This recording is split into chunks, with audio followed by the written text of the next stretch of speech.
How can you come to a wet fit and don't expect for you to get wet? You don't know it's blows you go get. You watching SAT TV.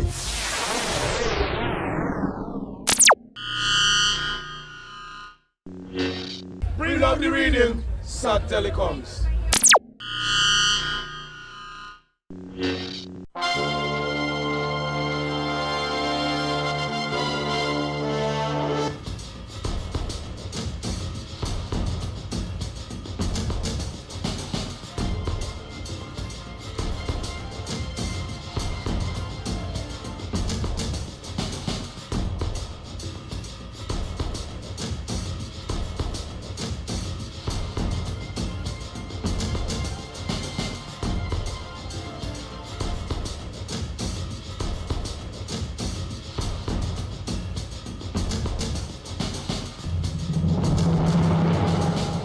Welcome to SAT TV News. I'm Alicia George, your presenter. In our top stories, Ministry of Health hosts critical incident stress management courses. Haiti Carnival celebrations marred by 2 deaths and more than 100 injured. Venezuela cuts ties with Panama, calling country a lackey for the United States. And in sports, Grenada's Prime Minister and former Jamaica Prime Minister named to a 9-member task force established by CONCACAF. Details of these will follow.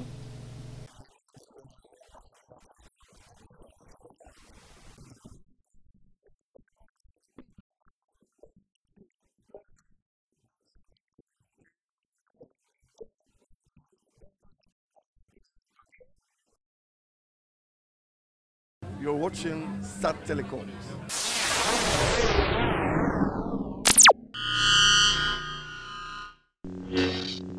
Welcome back.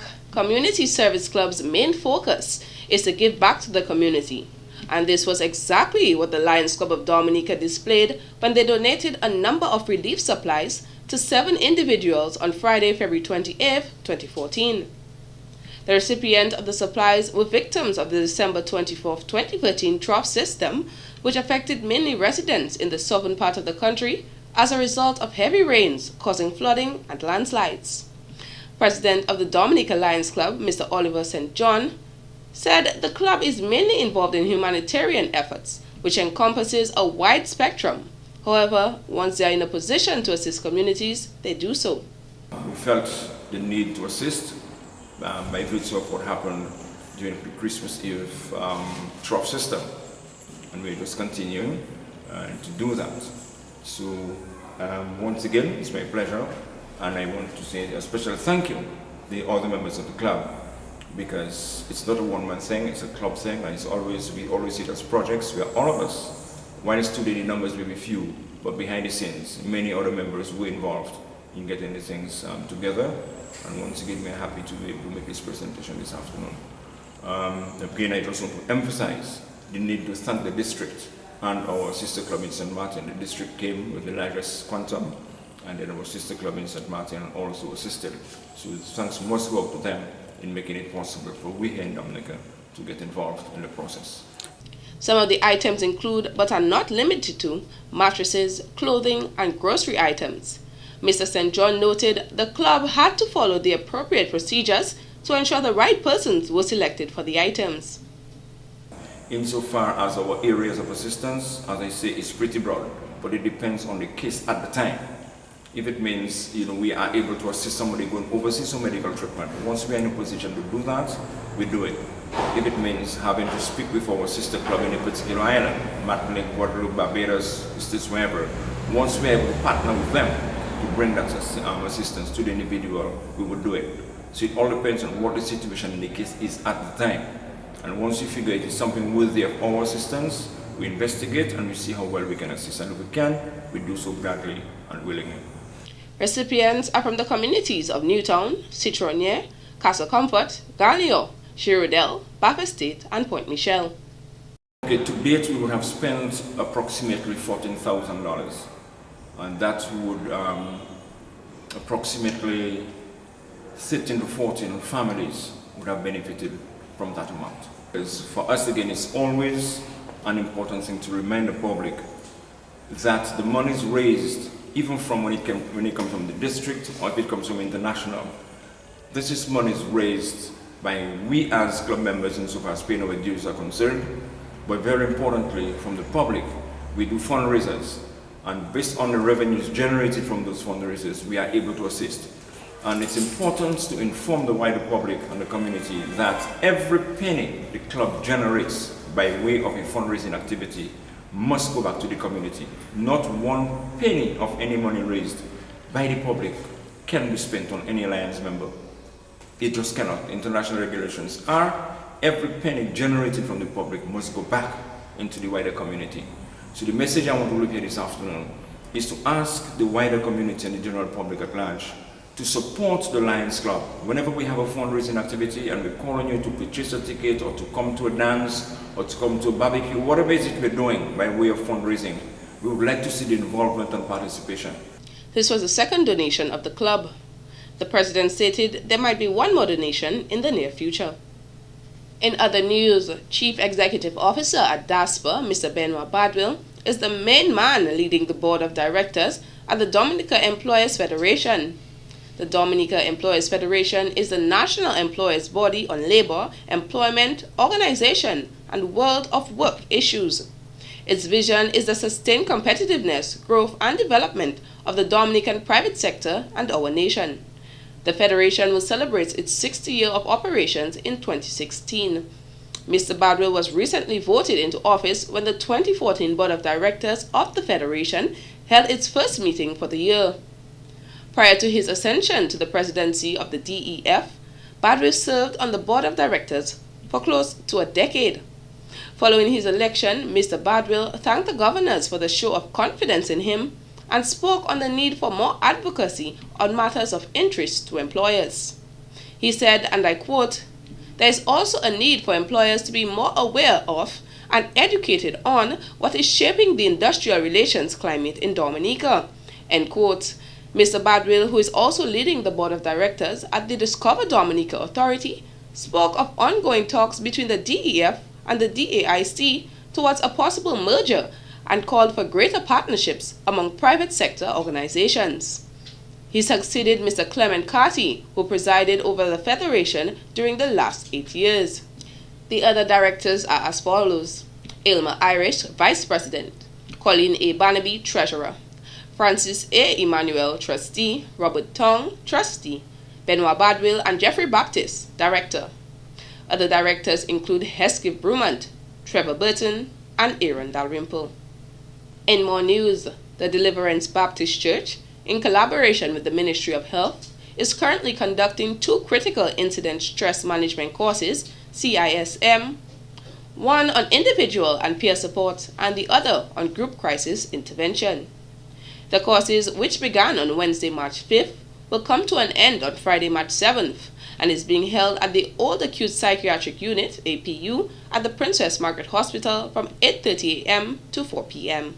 That area was so relevant, not only to the Ministry of Health, but other sectors like the police, persons who are involved in emergency response and dealing with crisis situations. And when the pastor discussed it with me, we decided to approach the Ministry of Health and seek the approval of the Province Secretary in terms of collaborating with the church in conducting this workshop. And the Ministry of Health agreed that it was very relevant and timely cause, and that we would support the initiative. And so here we are. Crisis intervention is a specialized acute emergency mental health intervention that requires specialized training. This program is designed to teach participants the fundamentals of and a specific protocol for individual and group crisis interventions, and to present the core elements of a comprehensive, systematic, and multi-component crisis intervention curriculum. But it is good now that we are having that type of training where you have more persons trained, more healthcare professionals, particularly senior persons, who are the persons who would be frontline officers in a crisis situation, to have them trained. And maybe we could, if that would assist us in training other persons as to how it is to respond in crisis situations. as we say, it is also relevant to the police and the fire person, because they too are very much involved in crisis situations. You have social unrest, you have the emergencies where the fire officers are first responders. We have prison representatives from the prison department. Fundamentals of CISM will be outlined, and participants will leave with the knowledge and tools to provide several group crisis interventions, specifically demobilization, diffusing, and the critical incident stress debriefing (CISD). Participants for these courses include persons from the Ministry of Health, Fire Service, Police Service, Prison Service, Red Cross, and clergy. The facilitator is Dr. Naomi Paget, a published author and International Critical Incident Stress Foundation approved instructor for many crisis and trauma courses. Most people who do this kind of work have a strength that is called empathy, the fact that you can feel bad with people. But be careful that that empathy doesn't become your enemy, because when you are empathetic with people, remember, you're feeling their pain. And after you feel their pain, it becomes your pain too. I have a crisis interventionist friend. He lives in Manhattan. He happens to be a rabbi, but he lives in Manhattan. So when 9/11 happened and those towers started going down, because he lives there, he was one of the people who was one of the first ones who started trying to respond and help people. 5 years afterwards, in the year 2005, I met with a group of people who were first responders during 9/11, and he said to me, do you know that when I hear a sound like that, he said, I still see bodies flat on the sidewalk. The Group Crisis Intervention course will prepare participants to understand a wide range of crisis intervention services. Dr. Paget has been consulting for several national and international organizations in various fields of trauma and disaster care. She is also an adjunct professor and advisor to doctoral students at the Golden Gate Theological Seminar. When I send teams out into the field, I ask them to send me a short reflection every single day, and they do that by email.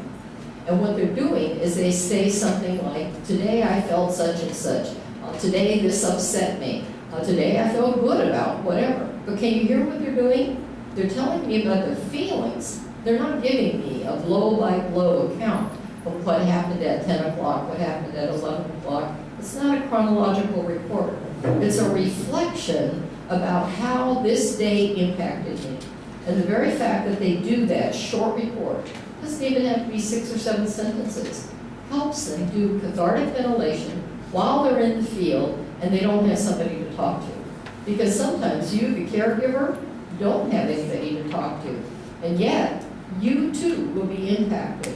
But we all need to do some kind of cathartic ventilation. Dr. Paget also highlighted that social support is very important for individuals, as most people do not like to be alone during pain and suffering. In other news, on Thursday, March 6th, Dominica's electricity supplier Domlec presented a case of its depreciation policy to the Independent Regulatory Commission, IRC, during a consultation at the Fort Young Hotel. The purpose of this meeting was to discuss one of the business's operating costs, depreciation, to determine tariffs for Domlec. When we got to the point of negotiating the term of the licenses, the issue came up. And we asked that a study be done of the remaining useful life of Domlec's assets, not just the generation assets, but a study be done of the remaining useful life of all the assets.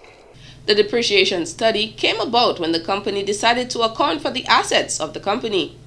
In some cases, the lives of assets were extended because they were still being used.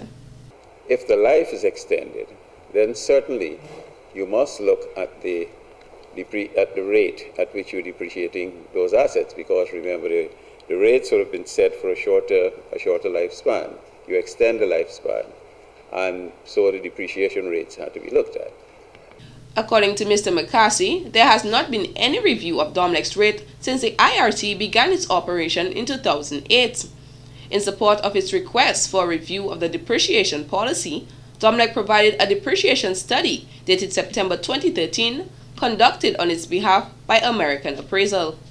When you start a new company, you use generic depreciation rates, rates that are basically like an industry average. But if the company stays in business long enough, it builds enough history to establish its own depreciation rates based on its own experiences. And these new rates should currently reflect what is actually happening in the company. The depreciation rate study that Domlec undertook in 2013, we believe, portrays more accurately the picture of what is happening in the company today than when the depreciation rates were established more than 20 years ago. The Commission has given Domlec until September 30th, 2014 to present a new tariff. Mr. Cover says if the rates brought forward are agreed upon, utility rates for customers could decrease by $2.6 million annually. The depreciation expense for 2013 would have been $11 million. Using the new rates that Domlec is proposing, the depreciation expense for 2013 would be $8.4 million. This means that if the new rates are agreed on, the revenue requirement would decrease by $2.6 million annually on average, roughly. The IRC strives to establish rules and guidelines which will allow for consistency, predictability, and transparency in the regulation of electricity supply in the nation. Dependent on the depreciation of the company's assets and its other costs of operations, utility users would witness a significant change to their electricity bill per rate. In more news, the people of the Kalinago territory officially put an end to Carnival 2014 celebration with the traditional observation of Tiwe Vaval. A large crowd of people from the Kalinago territory and environs filled the streets of Bataka on the evening of Wednesday, March 5th for this special event which signals the end of Carnival. Organizer of the Kalinago Carnival Organizing Committee, Mr. Prosper Paris, says this followed Leve Vaval, which took place on Saturday, February 22nd. The thing is the festivity of the spirit of Carnival, which is the rivalry and the color and the costume and everything else, is running for a whole month by the Carnival in entire territory. You have people practicing every night, and then on the 2 days you have the open jump up on the road. Now, on the last day, there's ceremonial burial to mark the official ending of the festivity. In that you have people dressed in a ceremonial, like a mock type of funeral, where people will be dressed black and white and carry flowers. They will make a mock coffin and a mock dummy inside that will represent Vaval. And they will move across the territory, mostly from Atkinson to Point Salibia. And then they will climb at the Bataka, where you have a huge fire, where the coffin is placed in that fire. Then the carnival lovers, the bandsmen will be parading and going around this fire, singing Vaval, Vaval, Lokai, Tiwe Vaval. Fire was set ablaze and all remaining costumes and other irrelevant carnival gear were placed into the fire before the crowd returned home. Mr. Paris said Tiwe Vaval is putting the carnival spirit to bed for the following year, an event which is observed annually. On the Leve Vaval next year, we'll have another ceremony where this time we're going to raise the spirit of Carnival, where the costume again will be displayed on a parade, and then you have bands being registered so you know everybody's involved and what the activity is like. So we expect next year, God's Your Life, that we would have another ceremony of the resurrection of the Carnival spirit. He noted that this event, although adopted from the French culture, is very important to the Kalinago people, as it serves as an avenue to attract persons to the territory. In its initial stages, the celebration was low-key, but throughout the years it has developed into a mainstream event in that part of Dominica. So we find a lot of people across Dominica is looking forward to this activity. It is a huge gathering, and people are looking forward for. People who did not have time to really express themselves in the Carnival, for say, use the opportunity to come and really free up themselves because it's just about 3 hours, 4 hours that you will have people parading and then climax in that very solemn but very energetic activity. Mr. Paris added improvement in the activity will continue as long as peace is maintained during the events of Leve Vaval and Tiwe Vaval. In related news, following his 7th-time victory in an interview with reigning Calypso monarch Denison Dice Joseph, the Calypsonian seemed unsure of whether he would participate in the Calypso competition next year. Dice, who has since his arrival on the Calypso scene stolen the hearts of Calypso lovers, said that if the people are getting tired of him winning, then he may just step down and take a break next year. Although fans of Dice was elated by his win on Saturday evening at the Windsor Park Sports Stadium, several persons felt that the act was getting old and perhaps it was indeed time for change.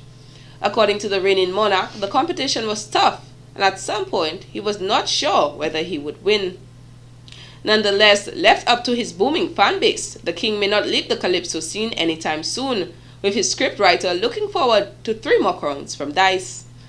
Meanwhile, President of the Dominica Calypso Association, Derek Hunter St. Rose, gave a strong maybe for his participation in next year's Calypso competition.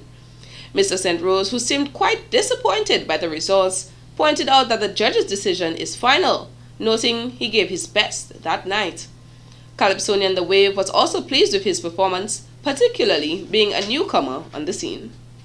This has been the local segment of the news. Coming up next, regional highlights.